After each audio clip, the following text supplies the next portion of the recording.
Hai, Assalamualaikum warahmatullahi wabarakatuh. Jumpa lagi dengan saya di mana? Di Pak Saf Channel ya. Apa kabar Sobat Pak Saf semuanya? Semoga sobat semuanya tetap dalam keadaan sehat dan tetap semangat ya. Tetap patuhi protokol kesehatan, jangan lupa pakai masker, double masker kalau perlu, kemudian hindari kerumunan, sering cuci tangan dengan sabun dan air mengalir, serta segera vaksinasi supaya kekebalan tubuhnya terhadap COVID semakin mantap. Oke, kali ini Pak Saf Channel akan membahas tentang cara mudah bagaimana mencari ide penelitian ya untuk skripsi, tesis maupun disertasi. Karena apa? Karena ide penelitian merupakan hal yang sangat signifikan dalam sebuah penelitian ya. Nah, bagaimana kita menghindari penelitian yang berulang-ulang atau sudah basi dalam tanda petik ya, sudah basi, sudah usang, sudah tidak up to date, sudah apa namanya kodian ya kalau apa istilahnya penelitian kodian itu kenapa dianggap kodian karena sudah banyak sekali ribuan orang meneliti dan eh, dampaknya sudah tidak bisa dirasakan lagi ya karena hanya repetisi atau ulangan-ulangan saja yang dilakukan jadi tidak ada signifikansi yang eh, cukup. Nah, kali ini saya akan masih menggunakan tools yang kita bisa gunakan yaitu apa namanya? Yaitu Open Knowledge Maps ya. Nah, seperti ini, Open Knowledge Map.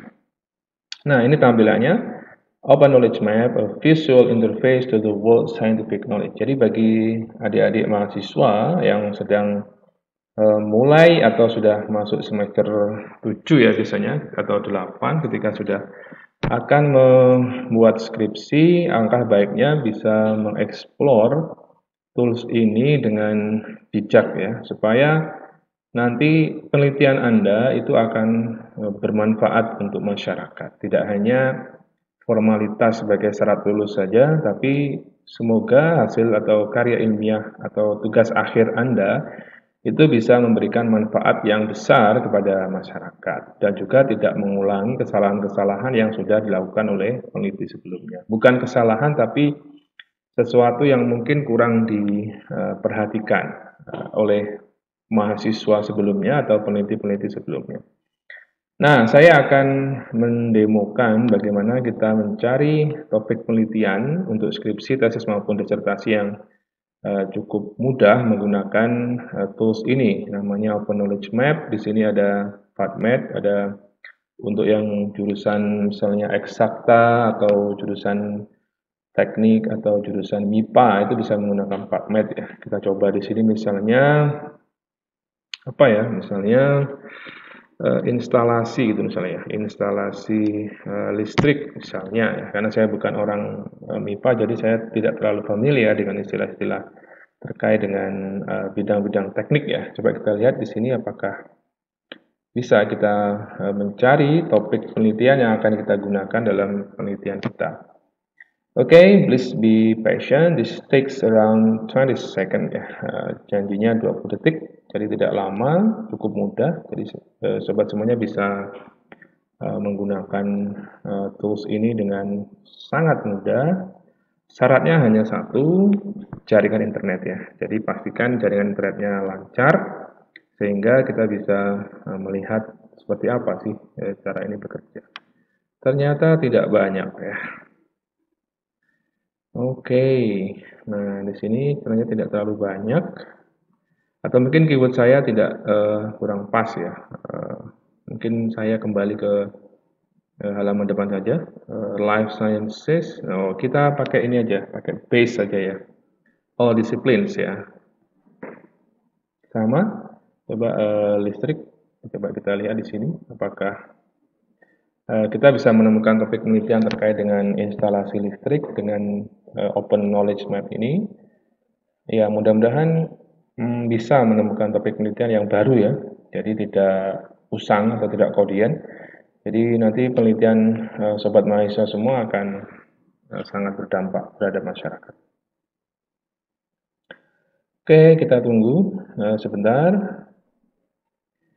Ya, sambil menunggu, karena dia adalah interface, jadi dia menggabungkan beberapa database penelitian yang bisa yang akan dirangkai oleh tools ini, sehingga nanti kita akan, ketika kita memasukkan sebuah kata kunci, tools ini akan menggabungkan berbagai database yang ada, sehingga nanti kita akan menemukan bahwa topik tertentu ini yang kita cari itu sudah banyak yang meneliti atau masih sedikit yang meneliti dan seterusnya. Nah, harapannya, seperti ini. Oke, cara kerjanya adalah Open Knowledge Map ini akan memberikan sebuah mind map seperti ini ya, kurang lebih. Coba saya agak perkecil. Nah, seperti ini. Mind map seperti ini. Nah, ini tandanya apa? Lingkaran yang besar, lingkaran yang besar ini menunjukkan bahwa topiknya sudah banyak diteliti oleh peneliti ya, atau apa namanya? Nah, ini semakin besar lingkaran ini artinya semakin banyak penelitian yang sudah dilaksanakan terkait dengan topik yang ada di lingkaran tersebut. Nah, untuk mencari ide penelitian yang untuk mencari ide penelitian yang masih sedikit diteliti itu silahkan dipilih lingkaran yang kecil ya, karena kecil itu menandakan bahwa masih sangat sedikit topik penelitian dalam lingkaran kecil itu yang diteliti oleh mahasiswa atau peneliti ya dalam penelitiannya. Kita coba di sini ya. Nah, kita lihat di sini. Ketika saya taruh kursor di lingkaran yang kecil ini, terlihat ada dua tanda oranye. Ini artinya ada dua artikel, dua penelitian yang sudah dilakukan untuk topik ini. Nah, ini juga sama, kurang lebih. Ini bahkan satu saja, satu penelitian terkait dengan topik ini. Nah, dengan cara ini, sobat mahasiswa bisa menentukan kira-kira ide penelitian apa yang akan sobat gunakan nanti ketika menyusun tugas akhir ya, baik skripsi, tesis maupun disertasi. Nah, ini terkait dengan ini ya, rancang bangun modul electrical power demand untuk simulator instalasi PLTN. Jadi ini baru satu orang yang meneliti ini. Areanya adalah bangun modul demand untuk electrical power. Nah, berarti kalau yang teman-teman dari teknik elektro gitu ya, teknik elektro, teknik industri maupun teknik-teknik yang sejenis bisa mempertimbangkan topik ini untuk sebagai ide penelitian. Itu secara efek dari tools ini itu seperti itu. Jadi kalau sobat semua memilih lingkaran yang paling kecil, itu kemungkinan untuk mendapatkan ide penelitian yang baru tidak sama sekali baru, tapi masih banyak celah yang bisa kita kembangkan dari ide itu. Kita bisa memilih lingkaran yang kecil. Nah, kalau lingkaran yang besar yang dipilih itu kemungkinan untuk mendapatkan kebaruan, novelty, state of the art dari penelitian Anda itu akan sangat kecil ya, karena ya, ini dilihat ada berapa penelitian, meskipun masih mungkin menemukan novelty, tapi sangat kecil sekali. Nah, mungkin seperti itu ya cara kerja dari Open Knowledge Map ini. Coba kita cari lagi yang bidang-bidang sosial ya, Pak. Kita sosial misalnya ekonomi misalnya. Ekonomi pembangunan misalnya gitu ya. Itu yang sedang ada di pikiran saya tadi. Saya tidak tahu apakah betul apa salah, tapi yang jelas ini adalah salah satu jurusan kalau tidak program studi yang ada di perguruan tinggi ya. Biasanya ada jurusan ekonomi, itu ada ekonomi pembangunan. Jadi seperti itu ya sobat semuanya cara kerjanya. Bukan berarti ketika menggunakan tools ini Anda bisa bisa membuat skripsi dengan mudah, tidak. Tapi minimal Anda bisa mendapatkan ide penelitian sekaligus Sekaligus ada referensi yang bisa digunakan ya. Karena di lingkaran itu kan ada beberapa contoh artikel atau hasil penelitian yang sudah dipublikasikan. Nah, itu kan bisa digunakan sebagai review of related studies gitu kan. Itu kan menjadi salah satu bagian di latar belakang ya atau introduction dalam sebuah penelitian, dan itu akan sangat membantu kita karena kalau yang dalam satu lingkaran itu pasti dia related ya, tidak mungkin dia tidak related. Karena memang lingkaran-lingkaran ini adalah menyatukan penelitian-penelitian atau artikel-artikel yang sesuai dengan topik yang dipilih. Nah, di sini, nah ini mungkin ini yang cukup kecil lingkarannya. Ini baru ada 3. Topiknya adalah kemiskinan dan kesejahteraan. Nah, ini mungkin topik ini bisa dipilih oleh teman-teman dari Prodi Ekonomi Pembangunan untuk membuat tugas akhir berupa skripsi, tesis maupun disertasinya.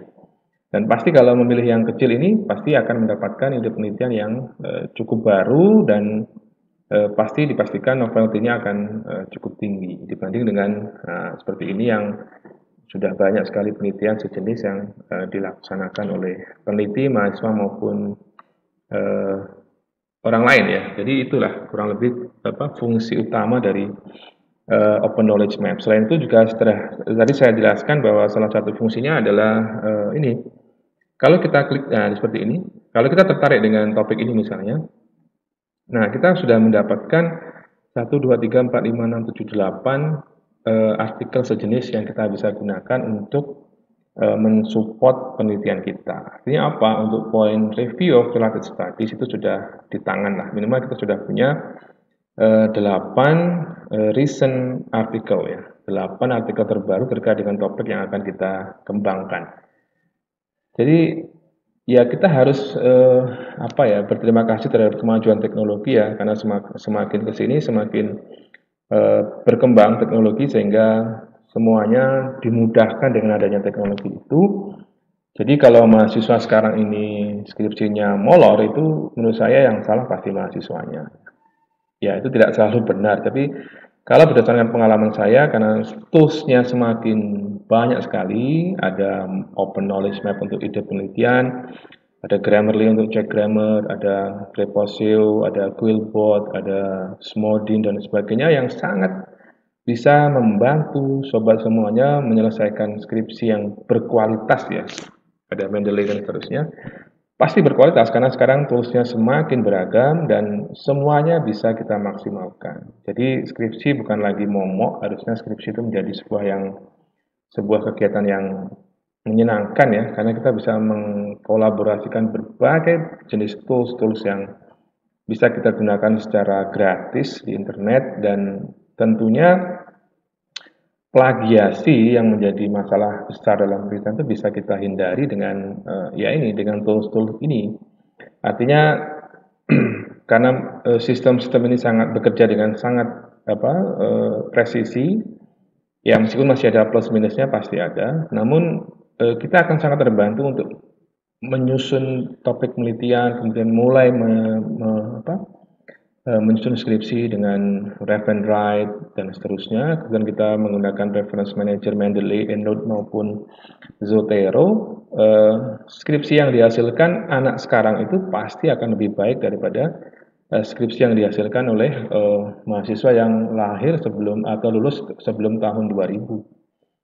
Ya, karena kemajuan teknologi semakin pesat ya, dan mendukung tugas skripsi menjadi semakin mudah. Oke, saya kira begitu sobat-sobat semuanya. Jadi yang sedang menulis skripsi, saya semangati ya dengan konten ini. Semoga ide penelitiannya segera ketemu, tidak ditunda-tunda skripsinya, tidak molor skripsinya, harus tepat waktu. Kalau bisa lulus cepat sekali, sehingga bisa mengembangkan kemampuan-kemampuan yang lain ya. Oke, semoga bermanfaat konten singkat saya kali ini. Jangan lupa dukung Pak Syaf Channel dengan cara like, comment, share, dan subscribe sebanyak-banyaknya. Karena apa? Subscribe itu gratis ya. Jadi jangan berpelit, stay safe, stay healthy. Wassalamualaikum warahmatullahi wabarakatuh.